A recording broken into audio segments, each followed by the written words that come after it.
आप तो जानते हैं कि हमारा पड़ोसी देश नेपाल, जो कि हिमालय से काफी सटा हुआ है, बहुत ही खूबसूरत देश है। नेपाल दक्षिण एशिया में स्थित है और विभिन्न हिमालय एवं पर्वतों से घिरा हुआ है, जिसके कारण नेपाल का दृश्य अद्भुत दिखाई देता है। नेपाल में केवल पहाड़ और पर्वत ही नहीं बल्कि और भी बहुत कुछ है, जो आज हम आपको इस वीडियो में बताने वाले हैं। आज के इस वीडियो में हम आपको नेपाल से जुड़े कुछ रोचक तथ्य बताने वाले हैं, जिसको जानकर आप शायद हैरान हो जाएंगे। यदि आप भी नेपाल देश के बारे में विस्तार पूर्वक जानना चाहते हैं तो इस वीडियो को बिना स्किप किए हुए लास्ट तक बने रहिए। नेपाल के बारे में रोचक तथ्य हम आपको बताएं तो दुनिया का सबसे खूबसूरत हिम तेंदुआ स्नो लियोपार्ड नेपाल में है। नेपाल दक्षिण एशिया का सबसे प्राचीन देश है। यहाँ का आमतौर पर हिमालय में देखे जा सकते हैं, जिनका माल परिवहन में उपयोग किया जाता है। नेपाल में फूलों वाले पौधों की 5980 प्रजातियां हैं। विश्व में मौजूद कुल ऑर्किड का 2% नेपाल में पाया जाता है। marijuana के पौधे घास की तरह नेपाल के बागानों में, सड़कों के किनारे, खाड़ियों में, पर्वतों पर हर जगह देखे जा सकते हैं। नेपाल के गोरखा 1861 में ब्रिटिश आर्मी का हिस्सा रहे हैं। भारतीय सेना में नेपाल के जवानों को भी भर्ती का अवसर प्राप्त होता है। कई नेपाली वर्तमान में भी भारतीय सेना में सेवारत हैं और भारत की सुरक्षा के लिए जी जान से जुटे हुए हैं। नेपाल के लोगों को बिना पासपोर्ट भारत आने की अनुमति प्राप्त है।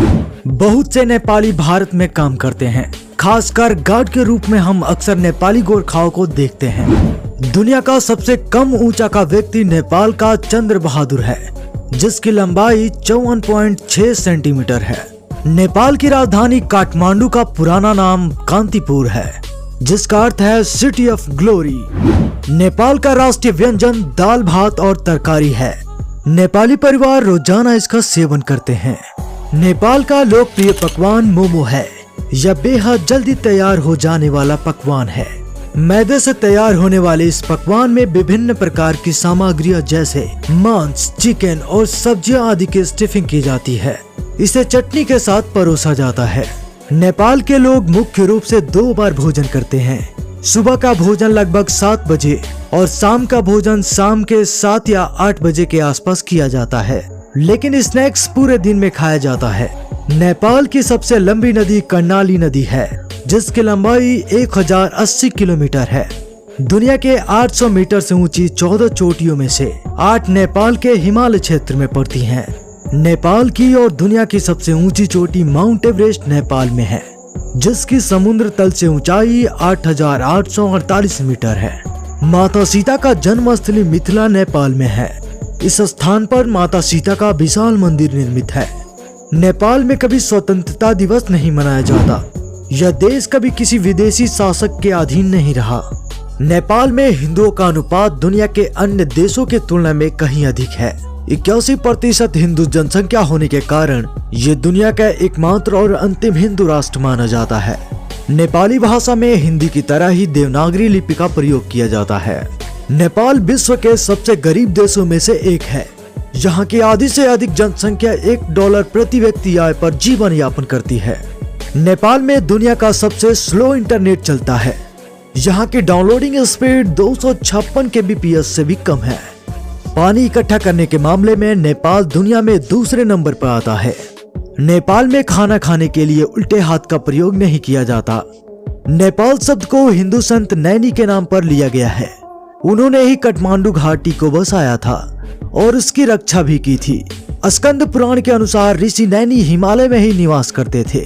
भगवान शिव का प्रसिद्ध मंदिर पशुपतिनाथ नेपाल में ही मौजूद है। यहाँ पे हर साल लाखों की संख्या में भारतीय जाते हैं। नेपाल का राष्ट्रीय पशु गाय है। यह एक पवित्र माना जाता है और इसकी हत्या अवैध है। नेपाल में 90% अरेंज मैरिज होते हैं। शादी के पहले दूल्हा और दुल्हन को एक दूसरे को देखने और मिलने की इजाजत नहीं होती है। वैसे धीरे धीरे अब यहाँ भी लव मैरिज का प्रचलन आरंभ हो गया है। नेपाल में साप्ताहिक अवकाश भारत की तरह रविवार नहीं बल्कि शनिवार होता है। दुनिया में जीवित देवी की पूजा करने वाला नेपाल एकमात्र देश है। इन देवियों को कुंवारी कहा जाता है और देवी तलेजु का अवतार माना जाता है। वे देवियां बौद्धों और हिंदुओं द्वारा समान रूप से पूजी जाती हैं। त्योहार के दौरान इनकी रथ यात्रा निकाली जाती है। दोस्तों हम ये वीडियो यही समाप्त करते हैं। आशा करता हूँ ये वीडियो आपको बेहद पसंद आया होगा। दोस्तों हम इस वीडियो का सेकेंड पार्ट भी लाने वाले हैं। तब तक के लिए जय हिंद जय भारत।